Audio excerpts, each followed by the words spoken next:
Hello guys, अब हम लोग ऑप्स एंड गायनी की सीरीज़ शुरू कर रहे हैं। तो उसमें हम ऑप्स के सारे टॉपिक्स पढ़ाएंगे जो आपके काम काम के हैं। तो अभी हम लेबर से शुरू करेंगे। तो लेबर पढ़ने के लिए हमें सबसे पहले फीटल हेड और पेल्विस के बारे में जानना ज़रूरी है।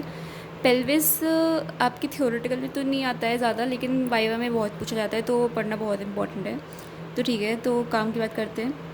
पेल्विस पेल्विस सबसे पहले तो जब आपके पास पेल्विस मिलेगी तो आपको एक्सप्लेन क्या करना है। पेल्विस पहले तो किन किन बोन से मिलकर बनी होती है।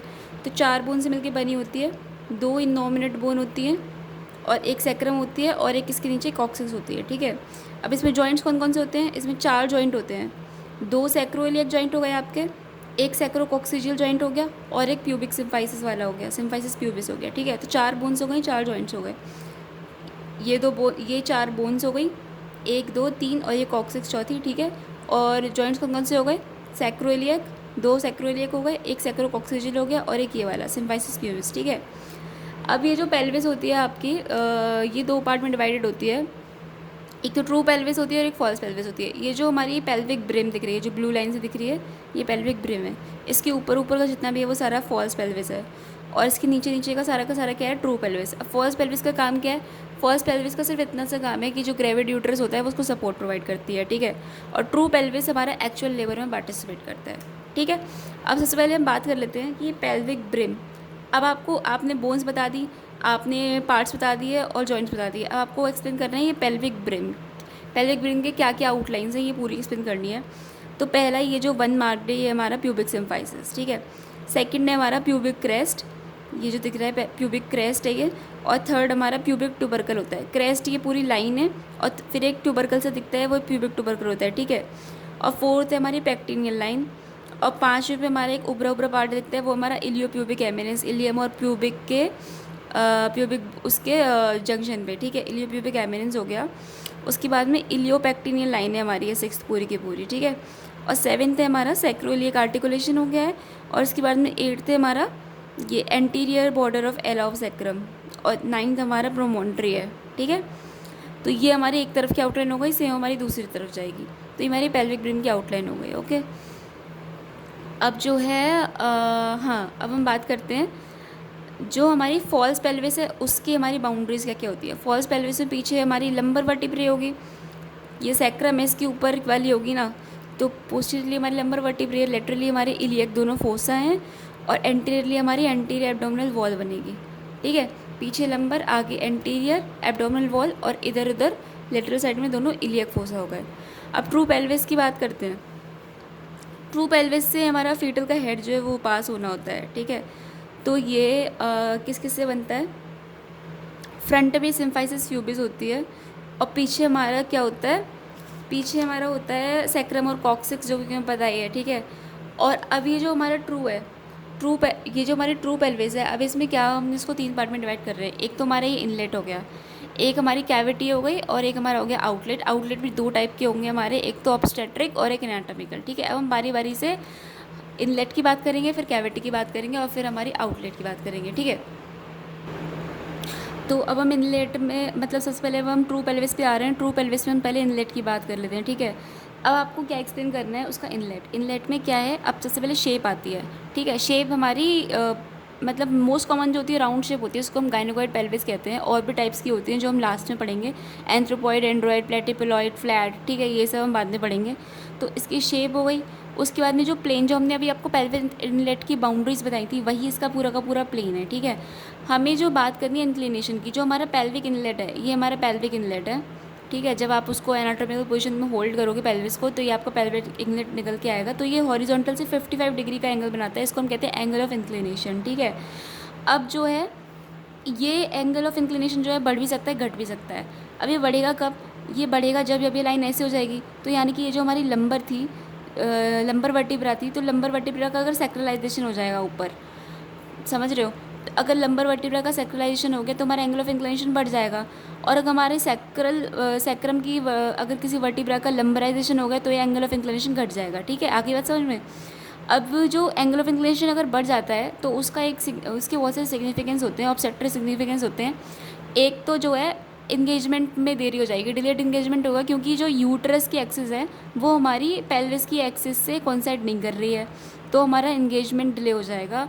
और इस तरह की जो पेल्विस होती है जिसमें एंगल ऑफ इंक्लिनेशन ज़्यादा होता है उसमें ऑक्सीपिटो पोस्टीरियर पोजीशन जो होती है ज़्यादा फेवरेबल होती है, और बच्चे के हेड के डिसेंट में बहुत ज़्यादा डिफ़िकल्टी आती है और इंटरनल रोटेशन भी प्रॉपरली हो नहीं पाता है। ठीक है, तो ये इसके ऑब्स्टेट्रिक सिग्निफिकेंस हो गए। और इसके बाद में हम बात करते हैं सैक्रल एंगल की। सैक्रल एंगल क्या है, जो पहले दो पीस है शुरू के सैक्रम के, शुरू के सैक्रम के जो दो पीसेस हैं उनके बीच का जो एंगल है वो हमारा एंगल ऑफ सैक्रम होता है। और अगर सैक्रम नॉर्मली जो होता है ग्रेटर देन 90 होता है, और अगर हमारा ये छोटा हो जाएगा तो इससे हमें पता चलता है कि हमारी पेल्विस की फनलिंग हो गई है।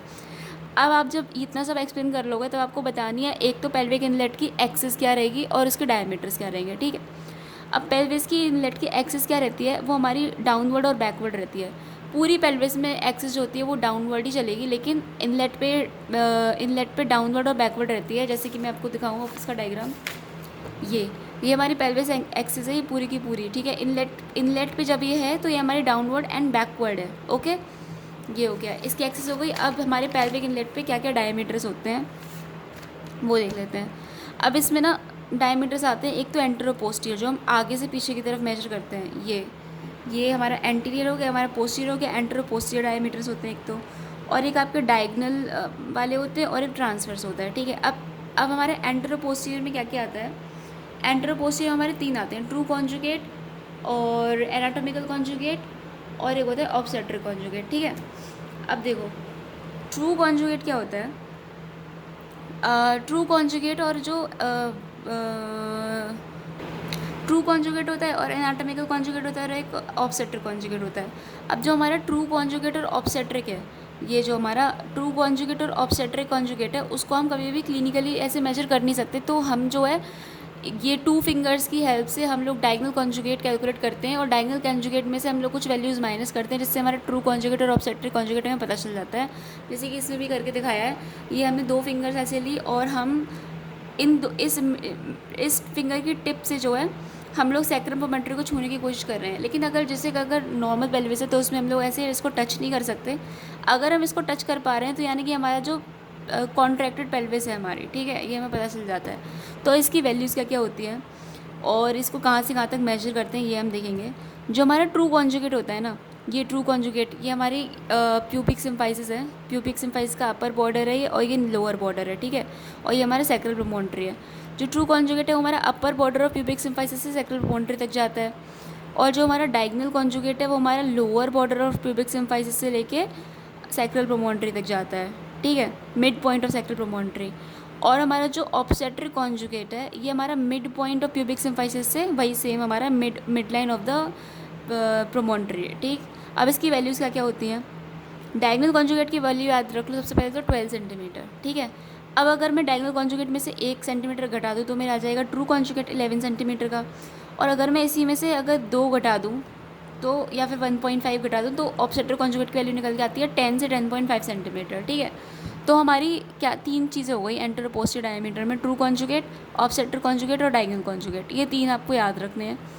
ट्रू कॉन्जुगेट सबसे पहले डायगनल कॉन्जुगेट की वैल्यू हो गई 12 सेंटीमीटर, और ट्रू कॉन्जुगेट की वैल्यू हो गई डायगनल कॉन्जुगेट -1 11 सेंटीमीटर, और ऑब्स्टेट्रिक कॉन्जुगेट की वैल्यू क्या हो गई 10 सेंटीमीटर।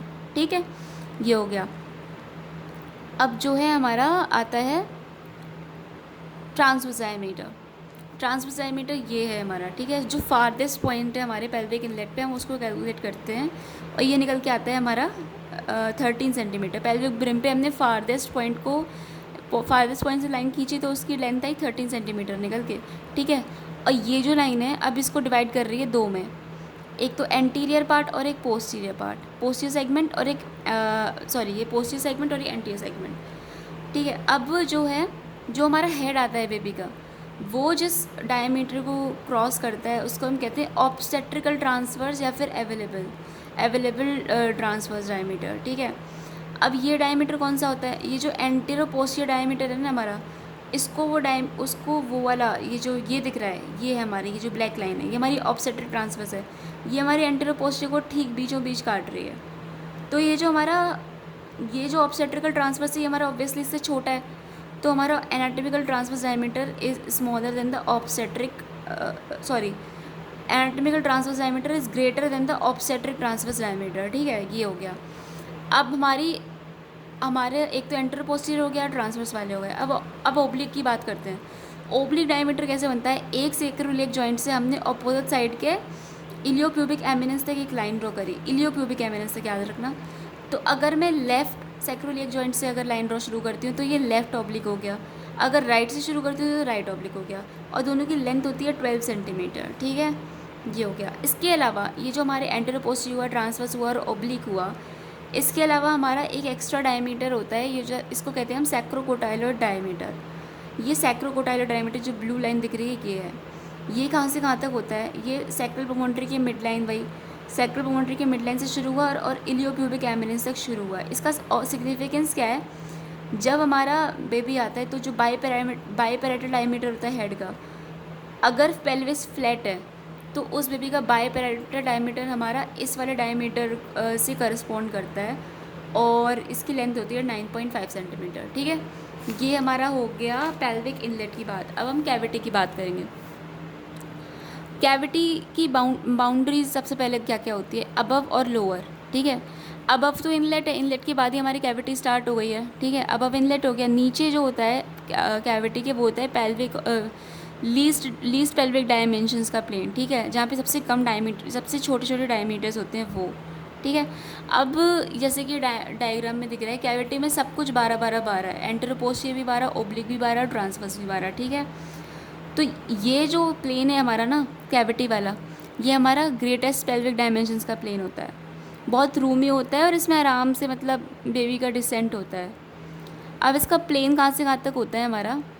जो हमारी कैविटी होती है, प्लेन होता है हमारा ये, एक तो ये प्यूबिक सिम्फाइसिस का मिड पॉइंट होता है, पोस्टीरियर सरफेस है प्यूबिक सिम्फाइसिस का, उसको हमने मिड पॉइंट लिया, और junction of second and third sacral vertebra, ठीक है।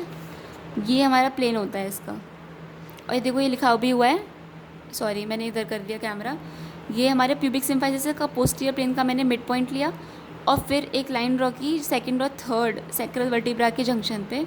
ये हमारा कैविटी का प्लेन है, और इस प्लेन में सारे के सारे एंटेरो पोस्टीरियर, ट्रांसवर्स, ओब्लिक, सारे डायमीटर्स 12 सेंटीमीटर है, and it is the plane of greatest pelvic dimensions, okay. अब इसमें हमने इसके डायमीटर्स एक्सप्लेन कर दिए, हमने इसकी बाउंड्रीज एक्सप्लेन कर दी। अब हमें क्या एक्सप्लेन करना है इसका हमें एक्सप्लेन करना है एक्सिस। एक्सिस क्या होती है इसकी?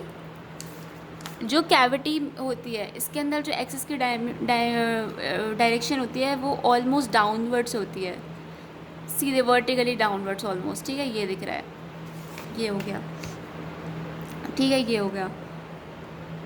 अब हमारी कैविटी हो गई ख़त्म। कैविटी के बाद में हमारा एक प्लेन आता है, दूसरा प्लेन। ये तो कैविटी तो हमारा ग्रेटेस्ट पेल्विक डायमेंशंस वाला था। अब इसके नीचे आता है लीस्ट पेल्विक डायमेंशंस वाला प्लेन, उसके नीचे फिर हमारे आउटलेट शुरू होते हैं, ऑब्स्टेट्रिक और एनाटॉमिकल आउटलेट। तो क्या क्या हो गया? फॉल्स पेल्विस, देन आपका पेल्विक ब्रिम, फॉल्स पेल्विस हो गया, पेल्विक ब्रिम हो गया, उसके बाद में आता है ट्रू पेल्विस। ट्रू पेल्विस में क्या आएगा? सबसे पहले आएगी आपकी क्या?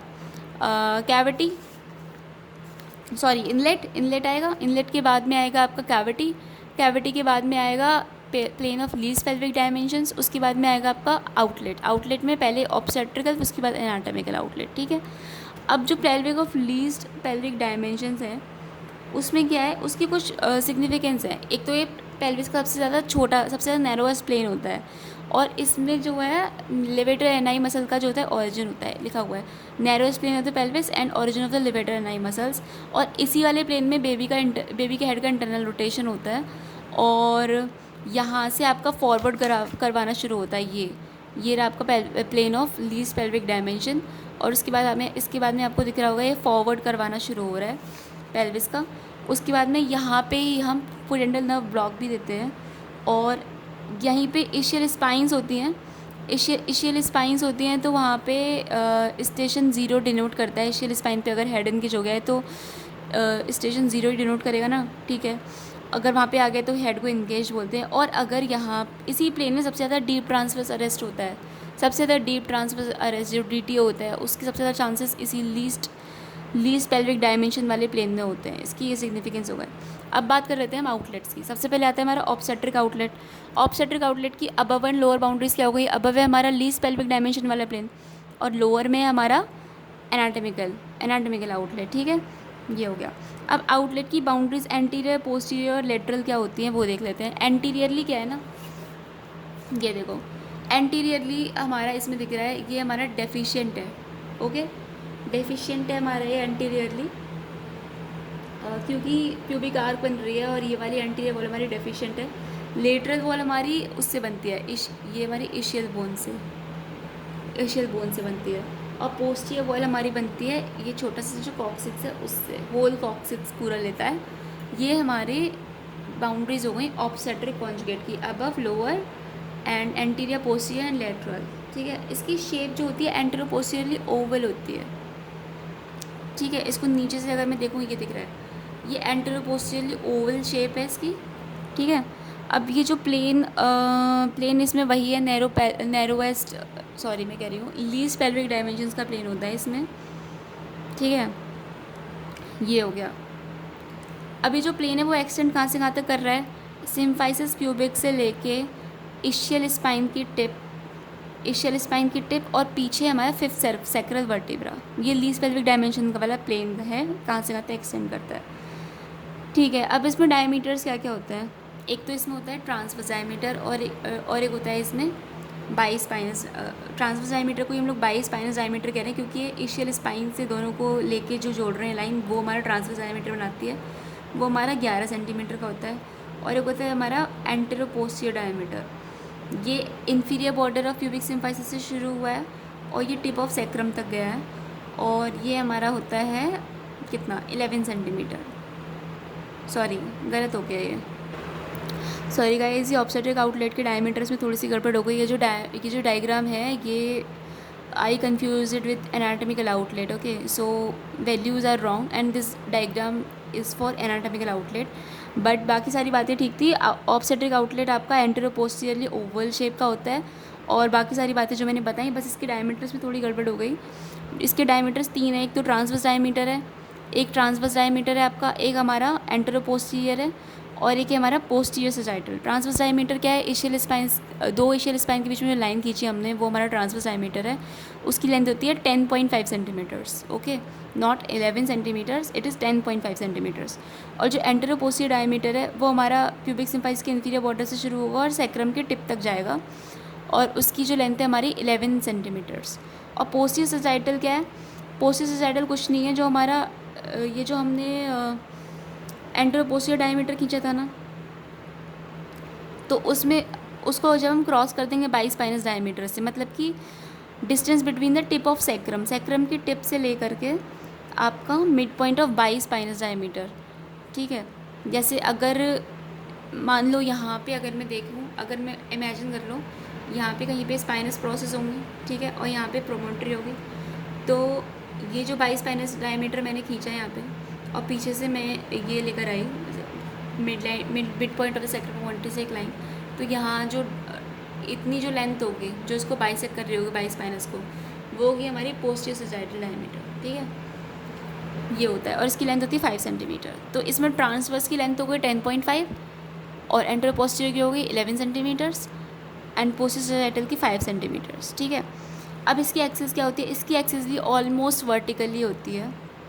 ठीक है, अब एनाटॉमिकल आउटलेट पे आते हैं। ये जो डायग्राम में दिखा रही थी ये एनाटॉमिकल आउटलेट का डायग्राम है। इसकी बाउंड्रीज़ क्या है? पहले तो ऊपर जो होता है ऑब्स्टेट्रिकल आउटलेट है। ठीक है, ऊपर ऑब्स्टेट्रिकल आउटलेट है। अब फ्रंट में क्या है? फ्रंट में आता है आपका lower border of the symphysis pubis. ठीक है, लेटरली आपका इशियो प्यूबिक रेमाई आ गया, इशियल ट्यूब्रोसिटी भी आप यहाँ पे इमेजिन कर लो, इशियल ट्यूब्रोसिटी हो गया, और सैक्रोट्यूबरस लिगामेंट, ये दिख रहा है सैक्रोट्यूबरस लिगामेंट हो गया, ये इशियल ट्यूब्रोसिटी हो गई। ठीक है, और इशियो प्यूबिक रेमाई ये वाला। ठीक है, ये हो गया, ये लेटरल हो गया, एंटीरियर हो गया। पोस्टीरियरली कुछ नहीं है, पोस्टीरियर बस ये टिप ऑफ कॉक्सिक्स है, टिप ऑफ कॉक्सिक्स।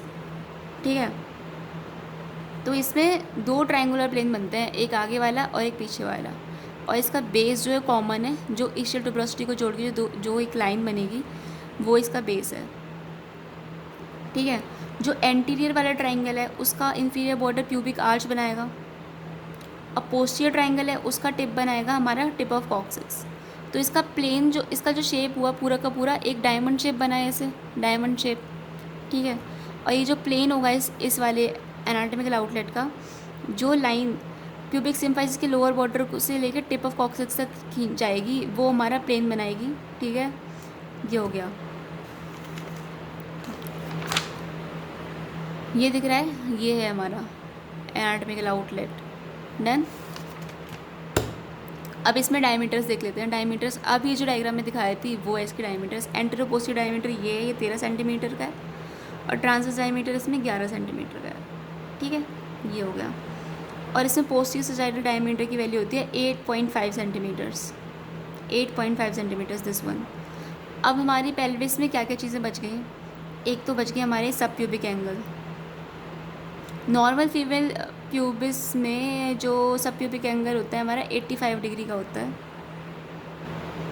85 डिग्री का सब प्यूबिक एंगल हो गया। अब ये जो बन रही है हमारी, ये दो descending रेमाई of both sides of the pubic bone, ठीक है। तो ये बना रही है हमारी प्यूबिक आर्च। अब इसका सिग्निफिकेंस क्या है कि ये आर्च जितनी ज़्यादा नैरो होगी उतनी ज़्यादा दिक्कत आएगी डिलीवरी लेबर के टाइम पे, ठीक है। फीटल हेड उतना ज़्यादा बैकवर्ड डिस्प्लेस होता रहेगा, और हमारा जो रूम अवेलेबल है हमारा फीटल डिसेंट के लिए वो हमारा कम होता जाएगा। अब देखो, अगर मैं यहाँ पे एक 9.5 सेंटीमीटर डायमीटर की अगर एक डिस्क लगाऊँ लाइक दिस, अगर मैं 9.5 सेंटीमीटर की 9.3 सेंटीमीटर्स 9.3 सेंटीमीटर की अगर मैं कोई डिस्क लगाऊँ, तो ये जो हमारा स्पेस बचता है इसको हम कहते हैं वेस्ट स्पेस ऑफ मॉरिस। और इसकी मैक्सिमम वैल्यू 1 सेंटीमीटर होनी चाहिए, उससे ज़्यादा नहीं होनी चाहिए। अगर हमारा वेस्ट स्पेस ऑफ मॉरिस की वैल्यू बड़ी है तो हमारा जो आउटलेट का एंटेरो पोस्टीरियर डायमीटर था, हमारा आउटलेट का एंटेरो पोस्टीरियर डायमीटर था, वो नीचे की तरफ शिफ्ट हो जाएगा। लाइक अगर ये डिस्क हमारी और नीचे ही मतलब ख़त्म हो गई, मतलब कि ये स्पेस जो है हमारी बढ़ गई, तो पहले जो ये थी लाइन एंटेरो पोस्टीरियर आउटलेट की वो हमारी ये हो गई। दैट मीन्स अब हमारे लिए इतना ही स्पेस बचा है लेबर के लिए, तो इसको हम कहते हैं available antero posterior diameter of the outlet, ठीक है। इस डायमीटर को हम कहते हैं available antero posterior diameter of the outlet. और इसी डायमीटर के थ्रू हमारा जो हेड है वो बोनी आउटलेट से एस्केप करता है, जो अवेलेबल डायमीटर है। अब जो इम्पोर्टेंट चीज़ है वो हमारी एनाटॉमिकल कर्व ऑफ केरस, ठीक है। अब हमारी ये जो पेल्विस है इसकी दो टाइप के कर्व होते हैं, एक तो एनाटॉमिकल कर्व है और एक हमारा ऑब्स्टेट्रिक कर्व है। एनाटॉमिकल वाले को कर्व ऑफ केरस भी कहते हैं, ठीक है। अब देखो, ये पेल्विक इनलेट था हमारा, पेल्विक ब्रिम, उस पर जो डायरेक्शन थी इसकी एक्सिस की वो थी डाउनवर्ड एंड बैकवर्ड, ठीक है। अब ये जो हमारा कैविटी है और लीस्ट पेल्विक डायमेंशंस वाला जो प्लेन है उसमें ऑलमोस्ट डाउनवर्ड्स है, ओके। अब जैसे ही हम आए अपनी एनाटॉमिकल आउटलेट पे और ऑब्स्टेट्रिकल आउटलेट पे, तो ये हमारी जो डायरेक्शन है वो डाउनवर्ड एंड फॉरवर्ड हो गए ऑलमोस्ट, ओके। ये हमारा होता है कर्व ऑफ केरस। लेकिन इस वाले ये जो एक्सिस में दिक्कत क्या है कि फीटल हेड हमेशा इतना स्मूथ ऐसे कर्व टर्न नहीं लेता है, ठीक है, डिसेंट के टाइम पे। तो इसके लिए बनाया हमने ऑब्स्टेट्रिक कर्व, ठीक है। इसमें क्या है, ये पहले डाउनवर्ड एंड बैकवर्ड था, फिर इशियल स्पाइन के लेवल पे आते ये जो है इसका डायरेक्शन जो है चेंज हो गया, एब्रप्टली फॉरवर्ड हो गया है इसका डायरेक्शन, ठीक है। ये हो गया, ये हमारा है ऑब्स्टेट्रिकल एक्सेस। अब जो हमारे जॉइंट्स थे उनमें कुछ कुछ बातें रह गई थी, लाइक अभी जो सिम्फाइसिस प्यूबिस है, ये हमारा फाइब्रोकार्टिलेजस जॉइंट है और ये कवर्ड होता है हाइलन कार्टिलेज से। इसमें ना कोई कैप्सूलर ना इसमें कोई साइनोवियल कैविटी है, ठीक है। लेकिन ये प्रेगनेंसी के टाइम पर ना सॉफ्ट हो जाता है कि इसमें ग्लाइडिंग मूवमेंट पॉसिबल होता है, जिससे कि पेल्विस जो है वो एक्सपैंड कर जाती है, ठीक है। अभी जो सैक्रोइलियक जॉइंट्स हैं हमारे, ये सैक्रोइलियक जो जॉइंट्स हैं हमारे, ये हमारे साइनोवियल जॉइंट्स होते हैं। और इसमें हमारा आर्टिकुलेशन जो सर्फेस होता है इसमें कैप्सूल होता है और साइनोवियल कैविटी होती है सैक्रोइलियक जॉइंट्स में, ओके। और जो सैक्रोकॉक्सिजियल जॉइंट होता है हमारा वो साइनोवियल हाइन जॉइंट होता है। सैक्रोकॉक्सियल जॉइंट साइनोवियल हाइन जॉइंट हमारा। तो इसमें क्या होता है कि अगर एक्सटेंशन होता है तो ये अलाउ करता है फ्लेक्शन और एक्सटेंशन को, ठीक है। अब physiological enlargement of pelvis during pregnancy and labour, इसमें क्या होता है कि जो हमारा प्यूबिक सिम्फाइसिस है वो इतना सॉफ्ट हो जाता है कि प्यूबिक बोन्स 5 से 10 mm तक सेपरेट कर जाती हैं जिस वजह से एक अच्छी खासी हमें जगह मिल जाती है जिससे कि हमारा फीटल हेड जो है वो डिसेंड कर सकता है। Okay, so this was all about the maternal pelvis.